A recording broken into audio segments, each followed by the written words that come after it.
Hello, Global Breast Health and Wellness Center family. Have you tuning in today just to go over some basics for the wearing of mask. The CDC had recent recommendations on April 24th that suggested that even people that are asymptomatic, of course, can spread COVID-19. And this is an ever-evolving disease. Although we've known about this disease for some time in the medical community, this particular strand has had some challenges, and that it is requiring a shift in our thinking regarding the wearing of masks.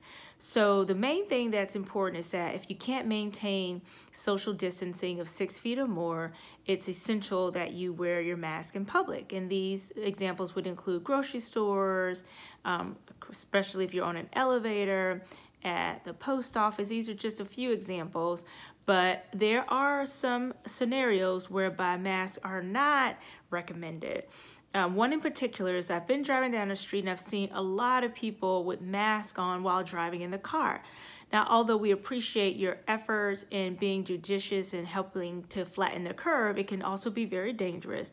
When you have your mask on, we all naturally breathe in oxygen and breathe out CO2, which is a gas that can be toxic if it's in a contained, closed-in space for a prolonged period of time. It can cause dizziness, fatigue, confusion, etc. So it can be very problematic to wear your mask in the car. It's actually not necessary. Also, along those same lines, it's not necessary to wear your mask while sleeping.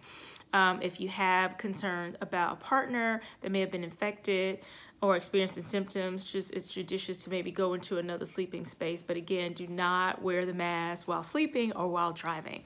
I hope this is helpful in terms of where it's appropriate and where it's not. Now, in terms of how to properly wear the mask, make sure you can always start at the top. You can adjust the nose, and a lot of them you've been making them at home, and I've seen some beautiful masks out there. But one thing they all have in common, either they go over the ears or they have the strings at top and bottom. So you tie it at top first and then at the bottom last. You don't want it to be too tight around the neck. You want to be able to take this off when you get in the car, but not completely, because when you go to your next errand, you want to be able to transition with the mask off and then on again. So when you get in the car, or if you're public transportation, however you are getting around the city, it's important to know that you can always just pull the string and it'll come right off like so, okay? So nonetheless, just be safe, be practical.